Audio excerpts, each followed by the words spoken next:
Hello my friends, कैसे हो आप लोग? कैसी चल रही है आपकी पढ़ाई? तो फिर हम आ गए हैं आपके साथ आपके हमारे देव फिजिक्स चैनल पे, जो आपको वादा करता है आपके मंजिल तक पहुंचाने का। तो आज हम पढ़ने वाले हैं application of Gauss law to calculate electric field. क्या सर पढ़ने वाले हैं? application of Gauss law to calculate electric field due to infinite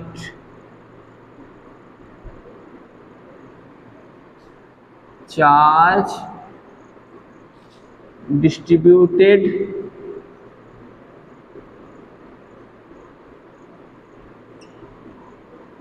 एक वायर है, ठीक है, एक वायर है भैया, समझ रहे हो भैया? ओ मेरे भैया, एक इनफाइनाइट वायर है।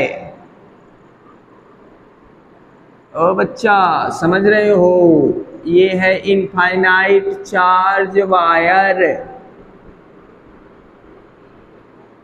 ये डैश डैश ऊपरे है, डैश डैश एकदम ऊपरे तक बढ़ा है, इनफाइनाइट वायर है। अब पूछ रहा है कि ई पॉइंटवा पे इलेक्ट्रिक फील्ड निकालो जिसका डेंसिटी दिया है। ये कौन सा डेंसिटी है? Charge per unit length, charge length, charge per unit length, charge distribution, ठीक है। ये क्या है? लेम्डा जो है ये क्या है? चार्ज पर यूनिट लेंथ है, ठीक है।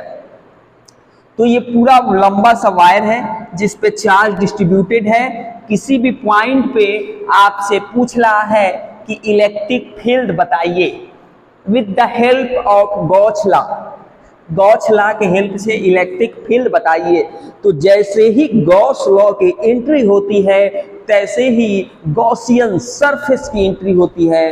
तो हम इलेक्ट्रिक फील्ड निकालने के लिए आपको ध्यान रखना होगा, जहां पर भी इलेक्ट्रिक फील्ड निकालना है वहां से उसके चारों तरफ एक गॉसियन सरफेस लेंगे जो उस पॉइंट से पास होने वाला हो। ध्यान पकड़िएगा, जैसे तैसे नहीं। गॉसियन सरफेस कैसा लेना है? जो सिमेट्रिकल हो उस चार्ज डिस्ट्रीब्यूशन के, और वो पॉइंट से पास हो रहा है जिस पॉइंट पे आपको इलेक्ट्रिक फील्ड निकालना है, उस पॉइंट से पास हो रहा हो। साथ में गॉसियन सरफेस का प्रॉपर्टी तो आप जानते हो, हर एक पॉइंट पे इलेक्ट्रिक फील्ड कांस्टेंट हो तथा एंगल बिटवीन इलेक्ट्रिक फील्ड और एरिया वेक्टर 0 हो या 90 हो। तो सर क्या लेंगे? तो रॉड के लिए आपको लेना होता है कौन सा? Gaussian surface. तो गॉसियन सरफेस जो लेना रहता है वो आपको सिलेंडर लेना रहता है। कौन सा सर? सिलेंडर, गैस वाला। हाँ, जिसमें तुम गैस भरवाते हो वही वाला सिलेंडर ले लो, सिलेंडर ले लो।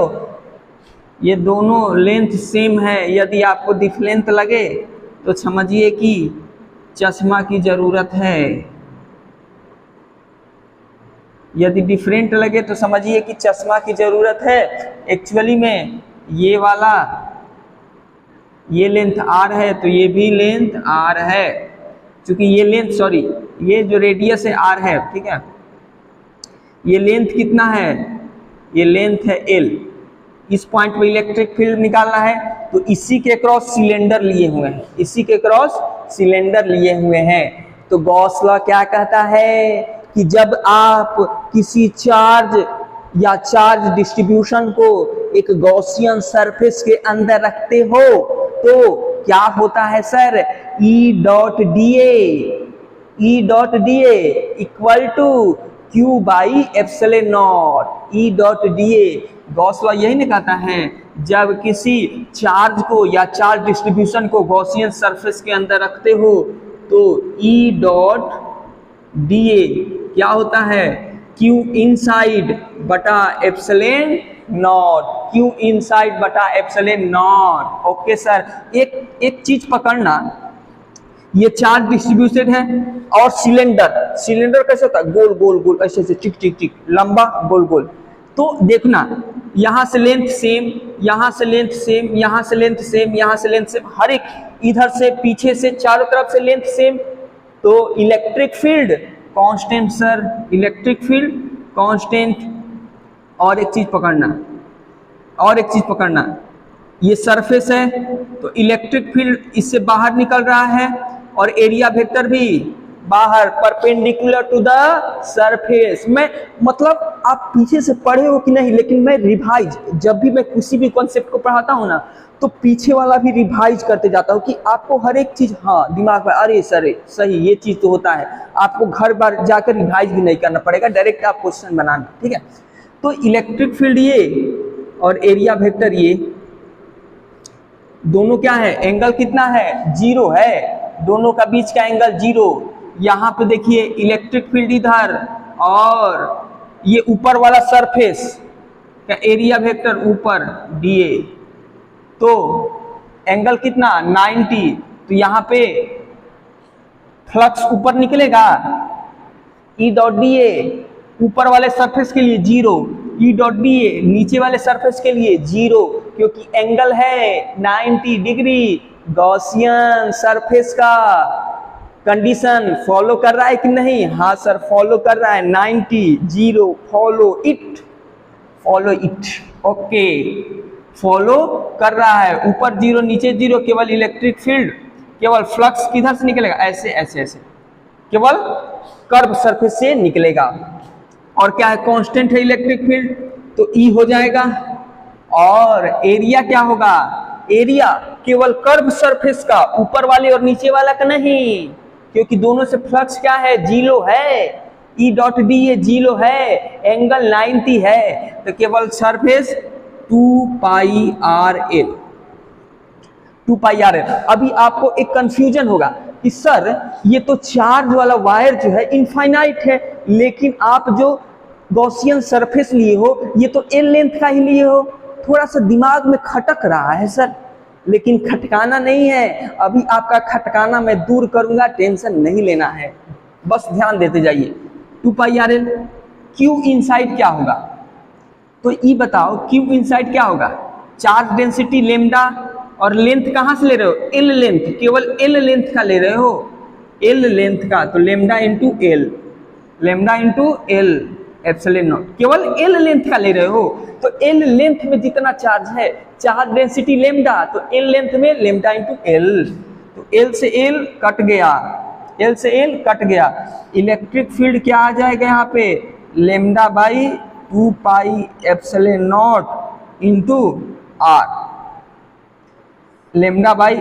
अब देखिए एक चीज यहाँ पकड़िएगा, यहाँ पर लेंथ से कोई इफेक्ट नहीं पड़ रहा है सर, लेंथ फॉर्मूला में आ रहा है क्या कि आप कितना लेंथ का वायर लिए हो, कोई फर्क नहीं पड़ रहा है, लेंथ से लेंथ कट जा रहा है, लेंथ से लेंथ, देखिए ये चार्ज वाला ये लेंथ से लेंथ कट जा रहा है, लेंथ का चर्चा ही नहीं है, आप छोटकू लो या बड़का लो, मान लो कि हम एक सिलेंडर लिए जो इनफाइनाइट लेंथ का है, इनफाइनाइट लेंथ का, जो पूरे चार्ज डिस्ट्रीब्यूटेड वायर को पूरे घेरे हुए है, तो फिर भी जो यहाँ पे इनफाइनाइट, यहाँ पे इनफाइनाइट इनफाइनाइट इनफाइनाइट कट गया, ऐसे होता नहीं है एक्चुअली कि इनफाइनाइट इनफाइनाइट कटा दिए, मैं आपको समझाना चाह रहा हूं, ऐसा होता नहीं है कि इनफाइनाइट इनफाइनाइट कट कर दिए, मैं आपको फील कराना चाह रहा हूं कि लेंथ से कोई इफेक्ट नहीं पड़ रहा है, लेंथ कितना वायर का है, आपने गॉसियन सरफेस कितना लिया है, कोई इफेक्ट नहीं पड़ रहा है, हमने इतना का ही ऑब्जर्वेशन किया, एल लेंथ का ही ऑब्जर्वेशन किया, एल लेंथ के कारण इलेक्ट्रिक फील्ड, और ये पूरा के कारण इलेक्ट्रिक फील्ड सेम होगा क्योंकि लेंथ पे डिपेंडेंट नहीं है। ये जो इलेक्ट्रिक फील्ड है इस पूरे चार्ज के लेंथ पे डिपेंडेंट नहीं है। समझ में आया? तो इलेक्ट्रिक फील्ड का आया, इलेक्ट्रिक फील्ड आया इनफाइनाइट वायर के कारण, इनफाइनाइट वायर के कारण lambda 2 pi epsilon naught R, lambda charge density R, यहां से जिस पॉइंट का आप निकालना चाहते हो, आर यहां निकालना चाहते हो तो यहां से डिस्टेंस रखोगे, जहां का आप निकालना चाहते हो वहां का आप रखोगे। कितना मजेदार चीज है, मजेदार चीज है ना। अब इसका वेव देखो, इलेक्ट्रिक फील्ड प्रोपोर्शनल क्या है आर के, क्या है प्रोपोर्शनल टू आर, तो इलेक्ट्रिक फील्ड आर, जैसे जैसे आर बढ़ाओगे, जैसे जैसे आर बढ़ाओगे इलेक्ट्रिक फील्ड क्या होते जाएगा, घटते जाएगा। इनवर्सली प्रोपोर्शनल है। ग्राफ कैसे बनेगा, हाइपरबोला बनेगा। मैं बताया था कि जब भी दो वेरिएबल का मल्टीप्लिकेशन, जब भी दो वेरिएबल का मल्टीप्लिकेशन 1 के बराबर आए तो समझ जाओ उसका कोई भी दो वेरिएबल हो, स्क्वायर हो, क्यूब हो, जो भी हो, लेकिन दो वेरिएबल का मल्टीप्लिकेशन 1 के बराबर आए, दोनों के बीच का, दोनों वेरिएबल एक्स वाई जैसे नहीं होता है, बात समझो, फीलिंग समझो कि दोनों का जो ग्राफ होगा, दोनों का जो ग्राफ होगा वो हाइपरबोला बनेगा, ऐसे बनेगा। कोई कंफ्यूजन है तो बोलिए, समझ में नहीं आया फिर भी बोलिए, मैं फिर से बताऊंगा, और कमेंट जरूर करिए यदि आपको कोई प्रॉब्लम होता है। मैं आपके लिए हमेशा प्रेजेंट हूँ। जय हिंद, जय भारत।